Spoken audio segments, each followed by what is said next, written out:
These are 16 tragic backstories in One Piece. Kicking off the list, we have Nami. Going all the way back to her childhood, Nami and her adoptive sister Nojiko were orphaned and were later taken in by a former Marine named Bellemere. However, the family had an incident with the Arlong pirates, where it ended with Bellemere sacrificing herself to keep Nami and Nojiko safe. And to make matters worse, Nami was forcefully added into the Arlong pirates as a cartographer. This led Nami to eventually strike a deal with Arlong to buy out her island's freedom, but was instead tricked into starting all over again when the Marines confiscated her gold. Talk about pain, and Nami isn't even the only one in the crew that had it rough growing up. Born as a normal human being with superhuman siblings, Sanji already had it rougher. While his brothers were able to pass physical exams with flying colors, Sanji was unable to keep up with the same training his siblings went through. As a result, Vince Smoke Judge cared less about Sanji, which ended with him getting constantly tormented by his three brothers. And if you thought that was bad enough, the moment he escaped to start a new life, he ended up shipwrecked and starved for days with a former pirate by the name of Zeth. And after all of that, Sanji still gets dragged into his family's mess as he gets involved in a political marriage years later. And while Sanji manages to do well enough in life and get away from his old one, he gets dragged right back in the events of the Whole Cake Island arc. If you thought some characters had it rough with just one sub-story, try experiencing two traumatic events. Coming up next is the doctor of the Straw Hat Pirates, Tony Chopper. Like Sanji, Chopper had a rough childhood, being different from the other reindeer from his herd, with even his parents treating him like an outcast. After a while, he managed to eat the Hito Hito no Mi, which further turned him into a monster hated by both humans and reindeer. Despite all that, he manages to get to know Dr. Hiralik, who treats him like a son. However, with Hiralik's declining health, Chopper sought after a medicinal mushroom he found in a medical book.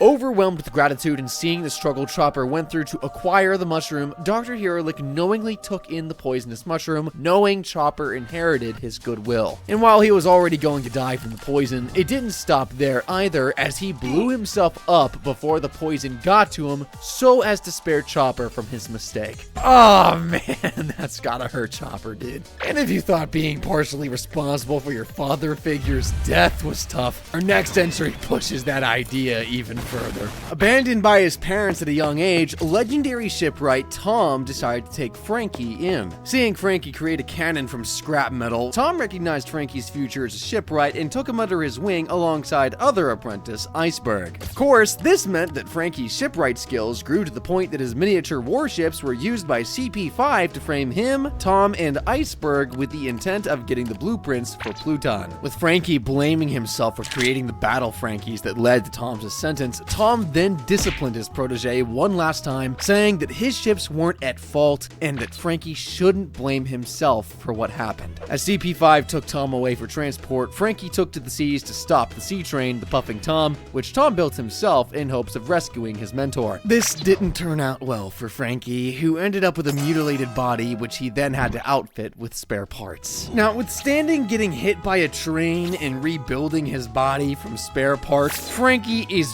super duper, man. Give this dude some props, please. Next up, we have Onimaru, the companion of the late daimyo of Ringo, Shimotsuki Ushimaru. Onimaru was tasked with gathering the swords of the deceased in hopes of protecting the grave sites in Wano. Of course, when Ushimaru was slain during the events of the Kurozumi's rise in power, Onimaru remained in the region's cemetery guarding the grave sites from robbers. While Onimaru remained solitary for most of his tenure as the cemetery's guard, he's then introduced to the samurai Kawamatsu, who nursed him back to health when he chased out members of the Beast Pirates. With Kawamatsu's intent of collecting the weapons from the graves for the planned final battle, Onimaru felt betrayed initially, but eventually relented and helped out with gathering weapons for the fight. In order to keep helping Onimaru though, Kawamatsu resorted to stealing food in the flower capital when he eventually got caught, leaving Onimaru alone for 13 years. Talk about abandonment issues. Coming in next, we have Yonko's literal husband exiled and unable able to see his own daughters. Marrying into the Charlotte family meant that your only function was to provide Big Mom a new kid with the hopes of having a child in every species for her crew. Pound was no exception, having fathered the twins Lola and Chiffon. Upon the birth of his children, however, he was then exiled and ended up living in the outskirts of town, forced to stay out of his children's lives. With the way Lola was treated after rejecting a marriage proposal from Prince Loki from Elbaf, Chiffon suffered the same treatment from Big Mom to the point of physical abuse on sight. Pound only ever got to share his daughter's suffering when he found out that Chiffon was getting married and went up against one of the strongest members of the Big Mom pirates,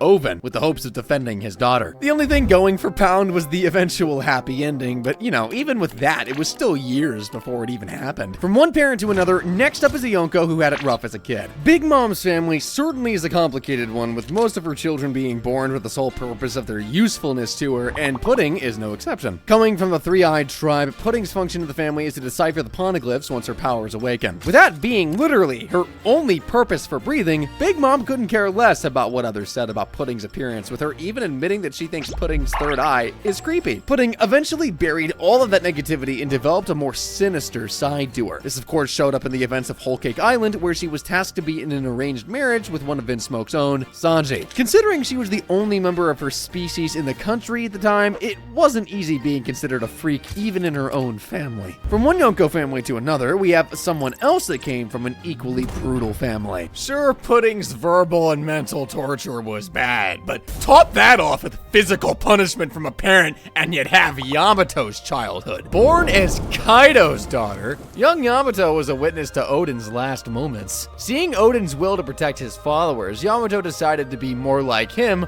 rather than her father. Due to Oden being Kaido's enemy, however, this decision was met with a lot of resistance, and it was further cemented when Yamato was imprisoned and starved, along with the former daimyos that resisted against Kaido and the rising Kurozumi shogunate. While imprisoned with the captured daimyos, Yamato was initially apprehensive, thinking that the captured samurai would kill her for simply being Kaido's daughter. But to her surprise, they were one of the first people that would show her kindness by allowing her to eat the rationed food for herself. This in turn allowed Yamato to ask about the contents of Oden's journal, which led to the three samurai to break out of their prison cells, allowing Yamato the opportunity to escape. While Yamato was stuck on the island due to the explosive cuffs on her wrists, she was able to move around and fend for herself afterwards. We've been talking a lot about people getting beat up by normal pirates, but these guys were getting bashed in by someone like Kaido.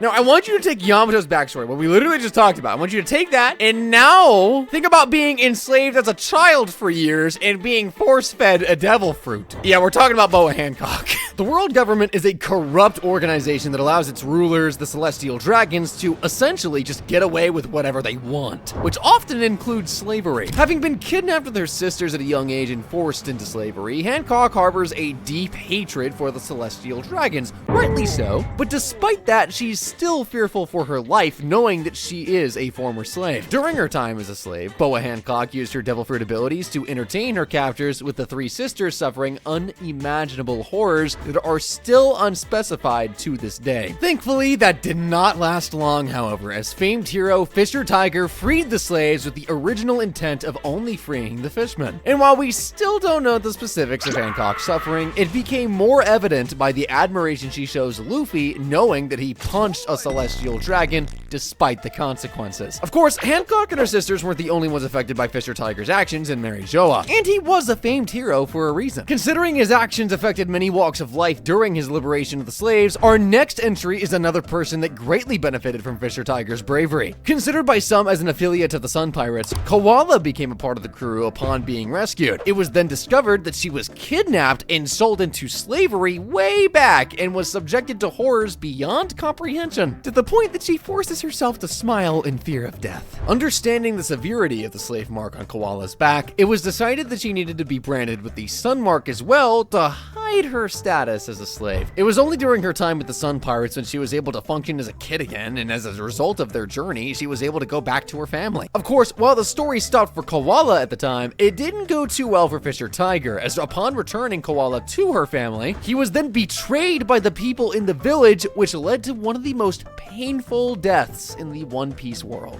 That's just one of the reasons why the dude became a legend. Going from one heroic figure to another, let's talk about one of the most significant figures in the One Piece world, going as far as 20 years before the present day. Kozuki Oden, definitely one of Wano's most important figures, died 20 years ago protecting the land of Wano from Kaido and the Kurozumis. And while initially his fight with Kaido allowed him some advantages up until the distraction from Kurozumi Higurashi, it was then settled that Oden would allow the Beast Pirates and the Kurozumis to gather their resources with the promise of leaving Wano once it's done. So for 5 years, Oden sacrificed his honor, his freedom, and his reputation with the hopes of the Beast Pirates fulfilling their end of the bargain, only to be tricked and then sentenced to death by boiling. While Oden attempted his best to keep his retainers from boiling with him, he was ultimately executed while undergoing the ordeal they agreed upon. Moments before his death, however, Oden managed to summon the last of his strength to throw his retainers as far as he could in hopes of protecting his family one last time. And while the Azakaya 9 had trouble coming to them in the upcoming years, Oden's fight for Wano was done. I guess in the end, Oden really was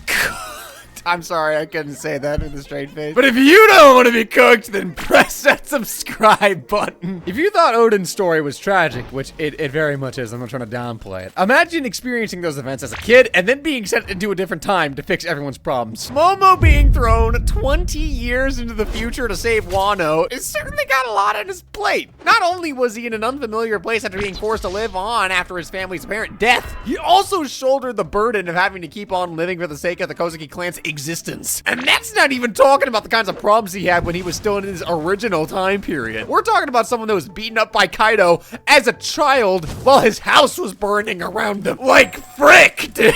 While Momo's story is just so unbelievably tragic, we've managed to see him mostly in the present day as an ally of the Straw Hat Pirates, thankfully. But of course, Momo is only one of Oden's children. Another tragedy that happened that day was Hiyori being left with no remaining family members after the incident in Kurti. Having been left alone with no other family members known, she was taken in by a member of the Azakaya 9, Kawamatsu, and together they lived on in hopes of one day reclaiming Wano. And considering their position at the time, Hiyori knowing that Kawamatsu was giving all of their food to her, felt really guilty about it and ran away, hoping that Kawamatsu survived without her burdening him. And then, yeah, this led to Hiyori eventually finding another member of the Azakaya 9, Denjido, who was going by the name of Kyoshiro at the time. During this time, things were relatively peaceful, which remained that way all the way up till the present day. I'll be the first to tell you, 20 years is a long wait. You can only imagine how much Hiyori endured during this time. But it was a necessity for Hiyori to remain in her time in order to preserve the Kozuki clan. But in terms of our next century, it's hard to say what the exact motives were for their abandonment. Born to normal parents, Charlotte Linlin grew to an unimaginable size with hunger pangs that can level buildings and even giants. This led her parents to abandon her on an island, which then led her to Mother Carmel. While initially she didn't get along with the other kids due to her physicality, they did end up becoming closer over time, with the kids even celebrating her birthday. And it's completely normal for kids to have tantrums, all right? Linlin's tantrums, though, were so over the top. It came to a point where she managed to kill the leader of the giants in Elbath in one blow. As a result, Linlin, along with Mother Carmel, were banished from Elbath, with the effects of it still haunting her to the present day. But it didn't even stop there, as during her birthday party, it was heavily implied that while Linlin was eating her food, she might have mistakenly eaten everyone else. This resulted in her being abandoned for a second time, more justifiably this time, and inheriting Mother Carmel's devil fruit abilities. It's not known whether Big Mom became aware of what happened, but considering she still holds Mother Carmel's picture in high regard, her abandonment severely affected her up till adulthood. Imagine being abandoned once, only to get abandoned again.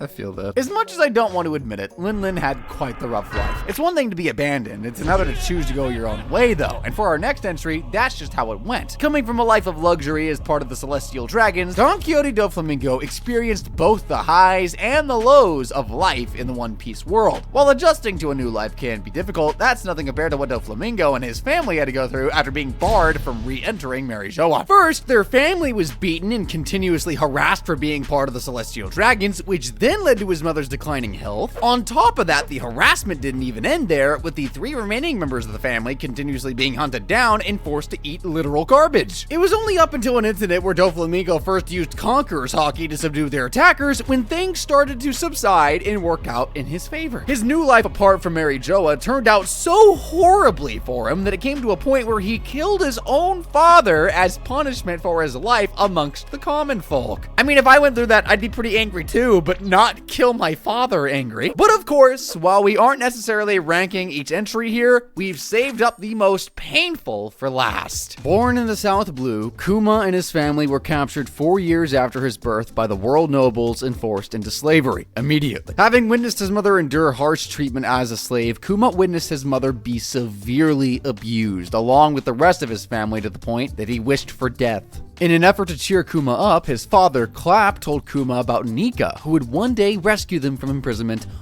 only to be immediately shot and killed by a noble. Of course, his suffering would not end there. It never does, as Kuma was part of the native hunting competition where slaves were hunted for sport. With a chance at escaping, Kuma was eventually found and beaten by fellow slaves so he could be brought back into the competition grounds. While Kuma did eventually escape with his newfound devil fruit abilities alongside 2 other child slaves, Ivankov and Ginny, it wasn't long before he was subjected to even more suffering. Yay. With his new devil fruit powers, he was able to save around 500 slaves in God Valley before heading back to his home of Sorbet Kingdom. With his newfound abilities, he took it upon himself to use them to take away chronic illnesses of others in his kingdom, and believed that with his buccaneer body, he could withstand it. Some events pass, and eventually Kuma and Ginny have a daughter named Bonnie, and while they were happy for a while, Bonnie fell ill and needed the assistance of one of Kuma's associates, Dr. Vegapunk. And initially, the trade-off for Bonnie's treatment and safe passage back to Sorbet Kingdom would only be Kuma's blood samples, but good old Saint J. Garcia, one of the 5 elders, was eavesdropping in on that little conversation and ordered for Kuma to agree to 3 additional conditions: becoming one of the 7 warlords of the sea, turning himself into a cyborg, and finally, having his personality and free will completely erased. Kuma accepted the deal, and things only got worse, if you could believe it or not, with one of his last conscious decisions being in Sabaody Arc, where he helped the Straw Hats escape from a very determined Kizaru. The experiments worked! Kuma continues to be one of the most tragic characters in One Piece due to his sacrifices, and considering everything we've talked about,